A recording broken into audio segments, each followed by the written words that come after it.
The morning sun cast long shadows across Tokyo's bustling Haneda Airport as Hiroshi stepped out of his simple black sedan.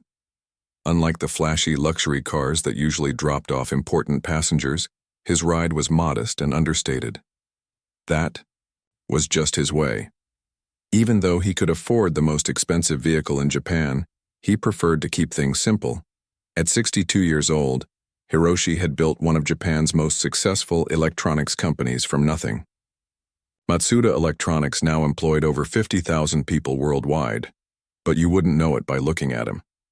He wore the same style of navy blue business suit he'd been wearing for 20 years, carried a worn leather briefcase that had seen better days, and walked with the quiet confidence of someone who had nothing to prove. The airport was unusually busy that Tuesday morning. International flights were packed, and the terminal buzzed with the energy of people heading to important meetings around the world.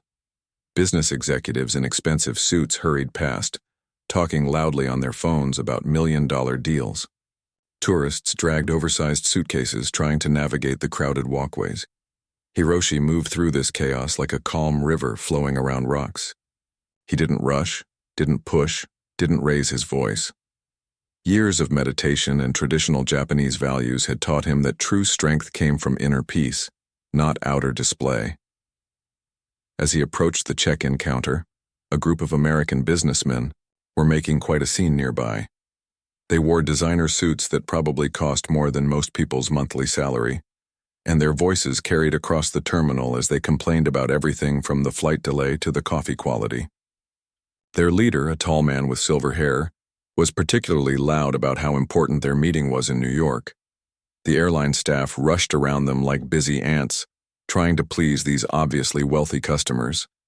Nobody paid any attention to the quiet Japanese man in the modest suit standing patiently in line. When Hiroshi finally reached the counter, the young clerk barely looked up from her computer screen. She was clearly stressed from dealing with difficult passengers all morning, and her smile looked forced and tired. "Ticket and passport, please," she said in English, not bothering to try Japanese even though they were in Tokyo. Hiroshi handed over his documents with a small bow, a gesture so natural to him that he didn't even think about it. The clerk glanced at his ticket and frowned slightly. "I'm sorry, sir, but there seems to be some confusion. This ticket shows VIP lounge access." But she looked him up and down, taking in his simple clothes and modest appearance. "Are you sure this is your ticket?" The question hung in the air like an awkward cloud. Behind Hiroshi, other passengers were getting impatient, checking their watches, and shifting their feet. The American businessmen had finished their check-in and were being personally escorted toward the VIP section by a senior staff member who was practically bowing as he walked.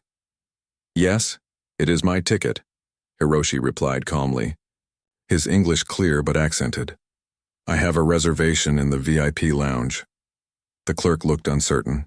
She called over her supervisor, a middle-aged woman who approached with the weary expression of someone who had dealt with too many problems that day. "What seems to be the issue?" the supervisor asked in Japanese. The young clerk explained the situation in rapid Japanese, occasionally glancing at Hiroshi with doubt in her eyes. The supervisor examined his ticket more carefully, but her expression remained skeptical. "Sir," the supervisor said, switching back to English, "the VIP lounge is reserved for our most important customers. Are you perhaps traveling with someone else who made this reservation?" The question was polite, but the implication was clear. They couldn't believe that this ordinary-looking man belonged in their exclusive VIP area. In their minds, important people looked important. They drove expensive cars, wore designer clothes, and carried themselves with obvious wealth and power. Hiroshi understood their thinking, and he wasn't angry. He had encountered this kind of assumption many times throughout his life. When he was young and building his company, banks had refused to take him seriously. Potential partners had dismissed him in meetings. Even now, with all his success, people still judged him by his appearance rather than his achievements. "I made the reservation myself," he said quietly. "But if there is a problem, I can wait in the regular area." The supervisor looked relieved. "I think that would be best, sir. There might have been some mistake with the booking system. These things happen sometimes." She gestured toward the general waiting area, where rows of plastic chairs were filled with ordinary passengers. Children ran between the seats while their parents tried to control them. Business travelers typed on laptops balanced on their knees. The area was crowded, noisy, and far from the peaceful luxury of the VIP lounge. Meanwhile, the American businessmen were being treated like royalty. Airport staff carried their bags, offered them refreshments, and answered their every question with enthusiastic smiles. They were escorted through a special entrance marked VIP members only, with golden ropes and elegant signage. Hiroshi watched this scene without bitterness or resentment. He had learned long ago that getting angry about other people's ignorance was like drinking poison and expecting someone else to get sick. Instead, he simply nodded to the supervisor, picked up his worn briefcase, and walked toward the general waiting area. As he found an empty seat among the regular passengers, Hiroshi reflected on the irony of the situation. The American businessmen, who had just been ushered into the VIP lounge, were actually coming to Tokyo to meet with him. Their companies wanted to form a partnership with Matsuda Electronics, and they had flown halfway around the world for this opportunity.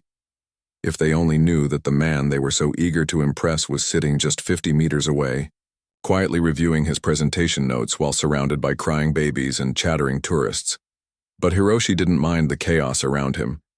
In fact, he found it oddly comforting. These were real people living real lives, not putting on shows or pretending to be more important than they were. A mother was patiently feeding her toddler while juggling her phone and boarding pass. An elderly couple was sharing a sandwich, probably trying to save money on expensive airport food.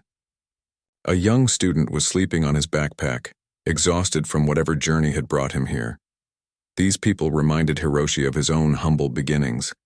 He had grown up in a small apartment above his family's electronics repair shop. His father had taught him that success wasn't about impressing others, but about serving them well. Every customer who brought a broken radio or television to their tiny shop was treated with the same respect, whether they were rich or poor. That philosophy had guided Hiroshi throughout his career. While other CEOs focused on making themselves look important, he focused on making his products and services truly valuable. While they built impressive offices and bought expensive cars, he invested in research, development, and taking care of his employees. The result was a company that people trusted and respected, not because of flashy marketing or celebrity endorsements, but because they consistently delivered quality and value. Matsuda Electronics had become successful not by following the loud, attention-grabbing strategies of their competitors, but by quietly doing excellent work day after day, year after year. Hiroshi settled into his plastic chair in the general waiting area, placing his briefcase carefully on his lap.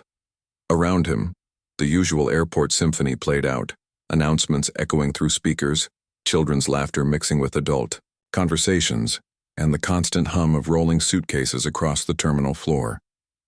He opened his briefcase and pulled out a folder containing his presentation materials. Inside were detailed plans for a revolutionary new smartphone technology that could change how people around the world communicated. The research had taken his team 3 years and cost millions of dollars, but Hiroshi believed it would make technology more accessible to everyone, not just the wealthy. As he reviewed his notes, a businessman sitting nearby glanced over and saw the Japanese text on the documents. The man, clearly an American tourist, made a dismissive sound and muttered something about foreign languages being impossible to understand. His wife shushed him, but the damage was done. Several other passengers looked over with mild curiosity before returning to their own activities. Hiroshi pretended not to notice. He had heard similar comments countless times during his business travels. Early in his career, these moments had stung deeply. He remembered sitting in conference rooms where American and European executives would speak slowly to him, assuming he couldn't understand complex English, even though he had studied at Harvard Business School and spoke 4 languages fluently. But over the years, he had learned something valuable. People's prejudices said nothing about him, and everything about them. Their assumptions were their problem, not his. This understanding had brought him a peace that no amount of money or success could buy. Meanwhile, in the VIP lounge just 50 meters away, the American businessmen were enjoying a very different experience. Through the glass walls, Hiroshi, could see them reclining in leather chairs, sipping champagne and being attended to by a small army of staff members. Their voices occasionally carried through the terminal as they discussed their upcoming meeting. "I tell you, working with these Japanese companies is tricky," the silver-haired leader was saying to his colleagues. "They're so formal, so traditional.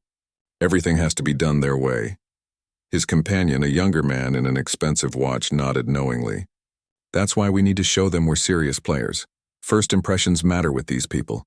They respect power and success." "Exactly," the leader continued. "That's why I insisted we fly first class and get the VIP treatment. When we meet this Hiroshi fellow tomorrow, he needs to see that we're not just any ordinary American company. We're the real deal." They laughed among themselves, completely unaware that this Hiroshi fellow was sitting within earshot, quietly eating a simple sandwich he had bought from a vending machine. The irony was so perfect that Hiroshi had to suppress a small smile. A young Japanese woman sitting across from him noticed his expression and smiled back. She was probably a student, based on her backpack and casual clothes. She had been reading a thick textbook, occasionally looking up when the American businessmen's voices got particularly loud. "Excuse me," she said in Japanese, "but aren't you?" Hiroshi looked up from his papers and met her eyes. She seemed to recognize him, but he gently shook his head with a finger to his lips. The young woman's eyes widened slightly as understanding dawned, but she nodded and returned to her book without saying another word. This small interaction reminded Hiroshi why he loved his country and its people. Respect, discretion, and understanding often came without words. The student had recognized his need for privacy and honored it immediately. It was a level of social awareness that he rarely encountered in his international travels. As the minutes passed, more passengers filled the waiting area. A family with 3 small children settled nearby, and the youngest began to cry. The mother looked exhausted, juggling a baby, a toddler, and carry-on bags while her husband went to buy snacks. The crying grew louder, and other passengers began to show signs of irritation. Without hesitation, Hiroshi reached into his briefcase and pulled out a small origami crane he always carried for good luck. He had made it himself, following the ancient Japanese art his grandmother had taught him as a child. Walking over to the struggling mother, he knelt down to the toddler's eye level and offered the colorful paper bird. The child's tears stopped, immediately replaced by wonder and curiosity. Tiny fingers reached out to touch the delicate creation, and soon the toddler was giggling with delight. The mother looked at Hiroshi with grateful eyes and bowed slightly in thanks. "Thank you so much," she whispered in English. "You're very kind." Hiroshi simply smiled and returned to his seat, but the impact of his small gesture rippled through the waiting area. Other passengers who had witnessed the interaction looked at him with new respect.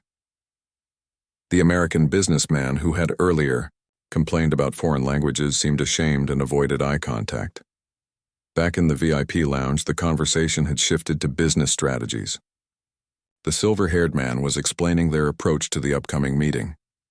"The key is to make them understand that we're doing them a favor," he said, gesturing with his champagne glass. "American companies bring innovation, efficiency, and global reach. These traditional Japanese firms need to modernize, and we're the ones to help them do it." His colleagues nodded in agreement, completely missing the deeper irony of their situation. They were discussing how to impress a man whose company was actually more innovative than theirs, whose global reach extended to more countries, and whose efficiency had become legendary in business schools worldwide. Hiroshi continued reviewing his presentation, but part of his attention remained on the conversations around him. An elderly Japanese couple sitting nearby was discussing their son's upcoming wedding. A young businessman was nervously rehearsing a presentation for his first international client meeting. A grandmother was showing pictures of her grandchildren to anyone willing to look. These ordinary human moments filled Hiroshi with more satisfaction than any VIP lounge ever could. Success, he had learned, wasn't about separating yourself from humanity, but about staying connected to it. The executives in the VIP lounge were isolated by their privilege, missing the real world that surrounded them. His phone buzzed with messages from his assistant back in Tokyo. The New York meeting had generated enormous interest in the business community. Financial reporters were calling it one of the most important East-West partnerships in recent years. Industry analysts were predicting it could reshape the entire electronics market. But as Hiroshi read these messages, he felt no pressure or stress. He had prepared thoroughly, his technology was solid, and his intentions were good. The rest was beyond his control. This attitude had served him well throughout his career. While other CEOs burned out from stress and competition, he remained calm and focused on what truly mattered. The announcement for his flight finally came over the intercom. As passengers began gathering their belongings and forming lines, Hiroshi carefully packed his papers back into his briefcase. The young student who had recognized him earlier caught his eye and bowed respectfully as she passed. The family with the small children waved goodbye, the toddler still clutching the origami crane. Even some of the other passengers who had observed his quiet kindness nodded respectfully as they prepared to board. Meanwhile, the American executives were being personally escorted from the VIP lounge by airline staff, still discussing their strategies for impressing the mysterious Japanese CEO they would meet tomorrow. They walked past Hiroshi without a second glance, their attention focused entirely on their own importance and the special treatment they were receiving. As he stood in the regular boarding line with everyone else, Hiroshi reflected on the strange beauty of this moment. Here he was, arguably one of the most powerful people in the terminal, standing patiently behind a college student and a young mother, waiting his turn like everyone else. And he wouldn't have it any other way. The boarding process began like any other flight. Passengers shuffled forward in their designated groups, showing tickets and passports to the gate agents. Hiroshi stood patiently in the economy class line, his worn briefcase in one hand and boarding pass in the other. The American executives had already disappeared down the jet bridge through the priority boarding lane, their voices still echoing as they discussed their important business meeting. Just as Hiroshi was about to present his ticket to the gate agent, a commotion erupted behind him.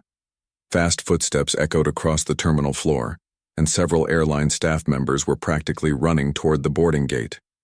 Leading the group was a tall man in an expensive suit with gold name tags and airline pins covering his jacket. "Wait, please wait," the man called out, slightly out of breath. His English was perfect, but his accent revealed him to be Japanese. Other passengers turned to look, curious about what could cause such urgency. The gate agent looked up from her scanner, confusion written across her face. "Is there a problem, sir?" The man in the expensive suit stopped directly in front of Hiroshi, and to everyone's surprise, he bowed deeply. Not just a polite nod, but a full, respectful bow that lasted several seconds. When he straightened up, his face was flushed with embarrassment. "Mr. Hiroshi," he said in heavily accented English, loud enough for nearby passengers to hear, "I am Yamamoto, the senior airline manager for this flight. I have just learned of the terrible mistake our staff made earlier. Please accept my deepest apologies." The boarding line came to a complete stop. Passengers who had been checking their phones or chatting with travel companions suddenly focused their attention on the scene unfolding before them. The gate agent's scanner remained frozen in her hand as she tried to process what was happening. Hiroshi remained perfectly calm, as if having airline managers chase him down at boarding gates was a perfectly normal occurrence. "There was no mistake, Mr. Yamamoto. Everything is fine." But Yamamoto was not satisfied with this response. He gestured to the other staff members who had followed him, and they too bowed in unison. "Sir, you are one of our most valued customers. The VIP lounge incident was completely unacceptable. My staff did not recognize you, and for this I take full responsibility." The word VIP rippled through the crowd like electricity. Passengers began whispering to each other, trying to figure out who this modest man in the simple business suit could possibly be. A few pulled out their phones, perhaps hoping to record whatever was about to happen next. From somewhere in the priority boarding line, which had also stopped moving, came a familiar voice. "What's all the fuss about?" It was the silver-haired American executive pushing his way back through the crowd to see what was causing the delay. When he saw Hiroshi at the center of attention, surrounded by bowing airline staff, his expression shifted from annoyance to confusion. "What's going on here? Who is this guy? Yamamoto turned toward the American group, his professional smile masking what appeared to be growing frustration. This gentleman is Mr. Hiroshi, CEO of Matsuda Electronics. He was incorrectly turned away from the VIP lounge earlier today. The effect of these words was immediate and dramatic. The silver-haired man's face went completely white, as if all the blood had drained from his body. His mouth opened and closed several times, but no words came out.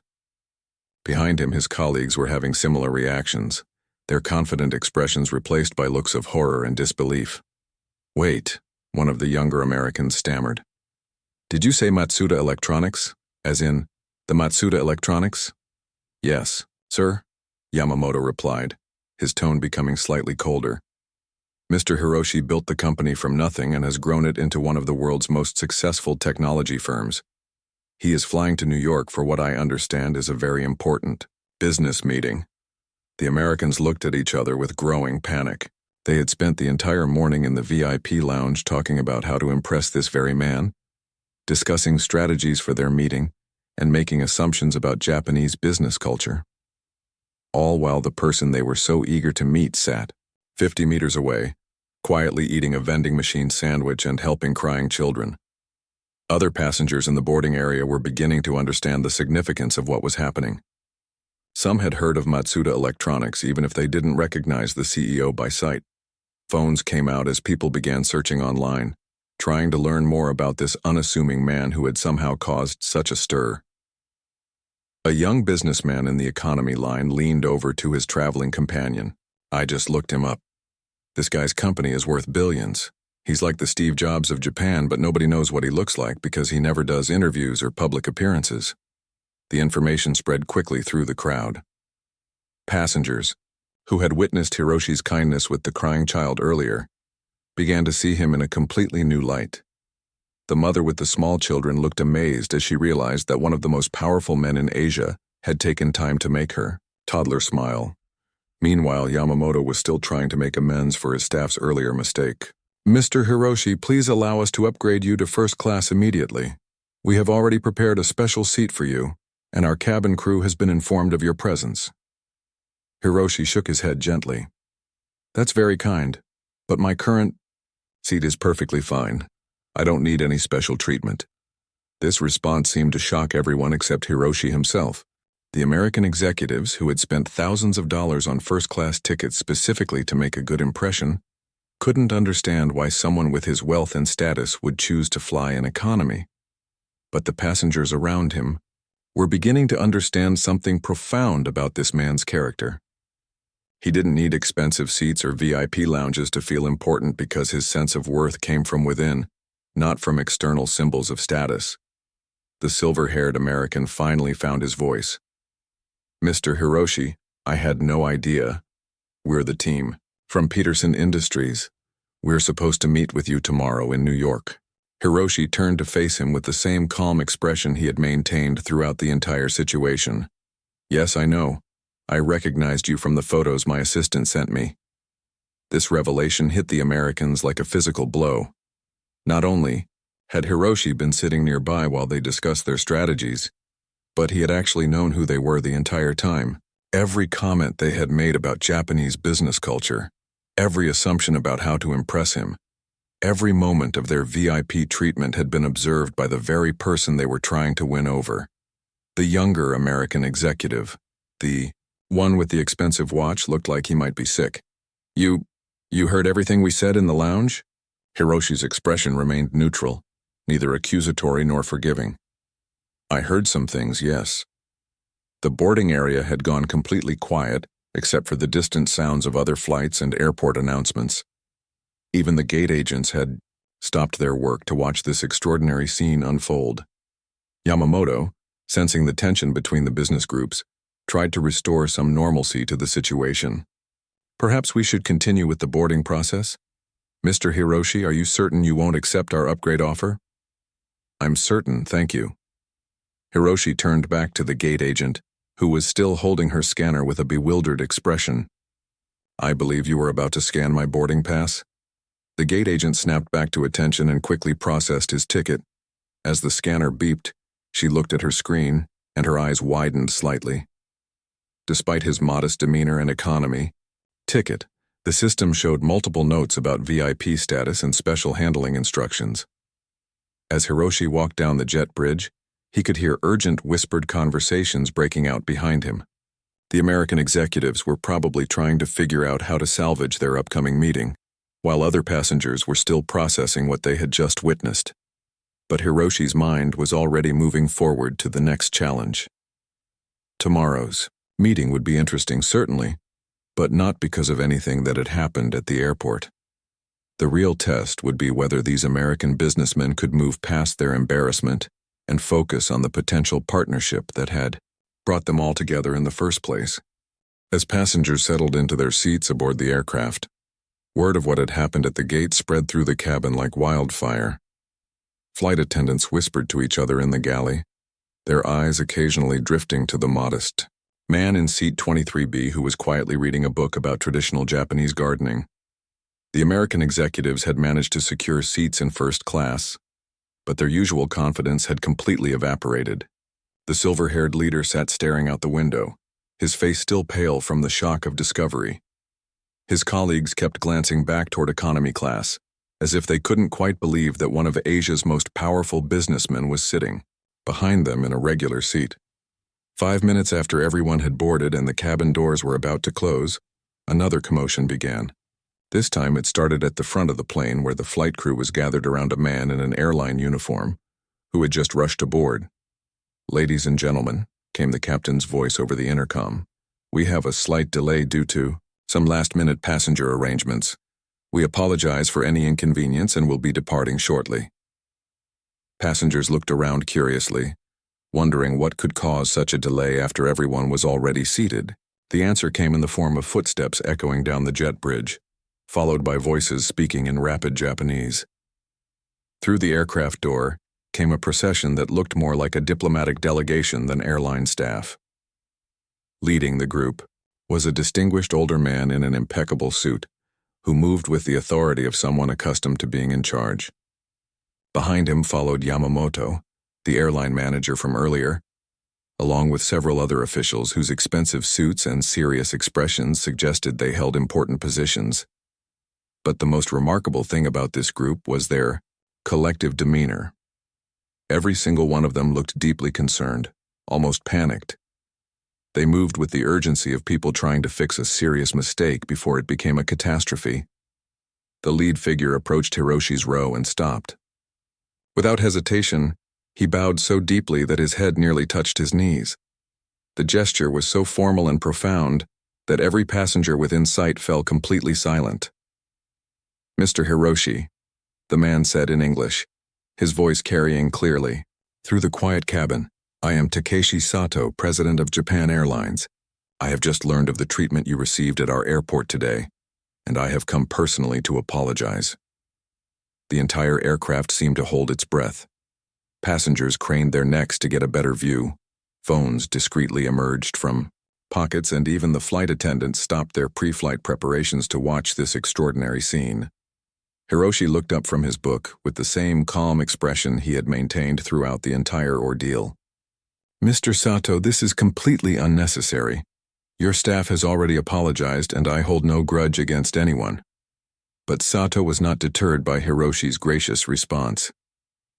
"Sir, what happened today represents a fundamental failure of our training and values. A person of your stature and importance should never have been treated with such disrespect." The word stature rippled through the cabin as more passengers began to understand they were witnessing something unprecedented. An airline president didn't board aircraft to personally apologize to passengers, unless something truly significant had occurred.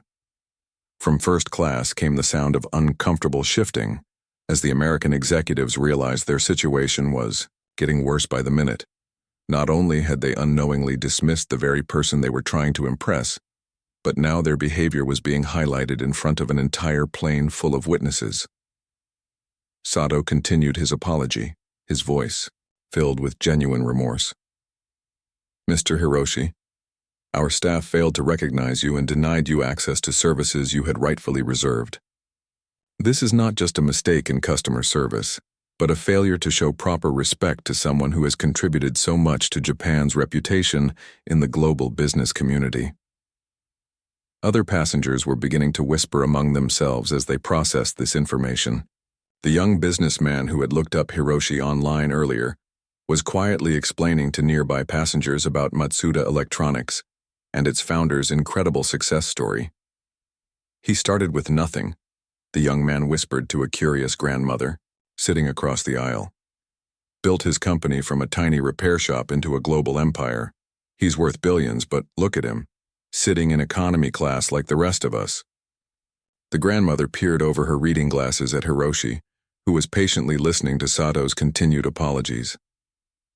"He seems so normal," she whispered back.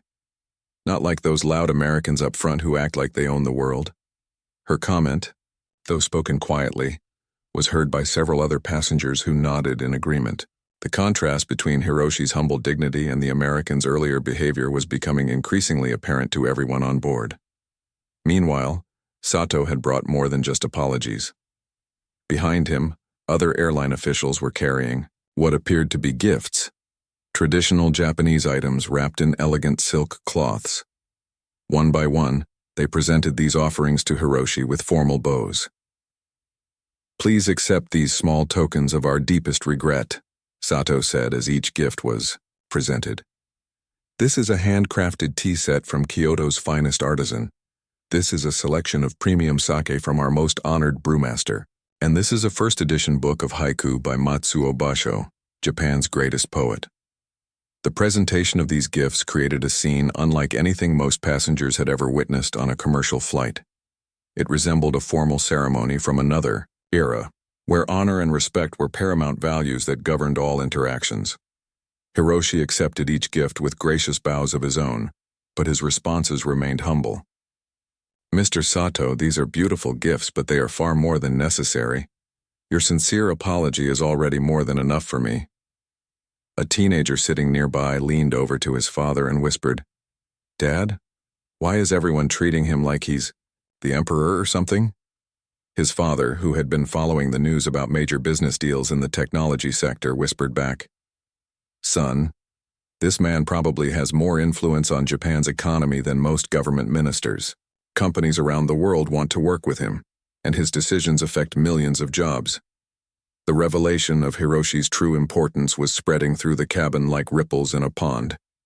Passengers who had witnessed his kindness with the crying child earlier were now seeing him in an entirely new light. The mother with the small children kept looking at the origami crane her toddler was still clutching, amazed that such a simple gesture had come from someone so extraordinary. But perhaps the most affected observers were the American executives, in first class. Through the gap between seats they could see and hear everything that was happening. Each formal bow, each expensive gift, each word of profound respect was a reminder of how badly they had misjudged the situation. The younger American with the expensive watch turned to his colleague and whispered, "Do you realize what this means for tomorrow's meeting? How do we even begin to recover from this?" His colleague just shook his head, looking defeated. "I don't know. We spent months preparing our presentation about how to help him modernize his business approach. Now it turns out he's been watching us make fools of ourselves while we sat in his reserved VIP area." As the gift presentation continued, other passengers began to show their own signs of respect. The student who had recognized Hiroshi earlier bowed slightly from her seat when he glanced in her direction. The elderly Japanese couple whispered prayers of gratitude for being in the presence of someone who had brought such honor to their country. Even passengers who weren't Japanese seemed to sense the significance of the moment. A European businessman put away his laptop and watched the ceremony with respectful attention. A family of tourists stopped their children's chatter and explained in hushed tones that they were witnessing something very special. Finally, after what seemed like an eternity, but was probably only 10 minutes, Sato concluded his formal apology. "Mr. Hiroshi, I promise you that every member of our staff will be retrained to ensure this never happens again. Your experience today will become a learning opportunity for our entire organization." Hiroshi stood up from his seat, and immediately, every airline official bowed again. Mr. Sato, I appreciate your commitment to improvement, but please remember that respect should be shown to all passengers, not just those whose names or companies you recognize. Every person deserves to be treated with dignity. This final statement hit the cabin like a profound truth that everyone needed to hear. It wasn't just about one man being denied VIP treatment. It was about the fundamental principle of treating all people with basic human respect, regardless of their appearance, status, or background. The flight to New York passed in a strange atmosphere of quiet respect and nervous energy. After the airline president and his delegation finally left the aircraft, passengers settled into their seats with a new awareness of who was traveling among them. The usual airplane chatter was replaced by hushed conversations about what they had just witnessed. Hiroshi returned to his book about Japanese gardening as if nothing extraordinary had happened. He declined the flight attendants' repeated offers to move him to first class, politely explaining that he was perfectly comfortable where he was. His calm demeanor throughout the 13-hour flight became a masterclass in grace, under pressure that other passengers couldn't help but admire. The American executives, meanwhile, spent the entire flight in what could only be described as damage control mode. They huddled together in their first-class seats, trying to figure out how to salvage their upcoming business meeting.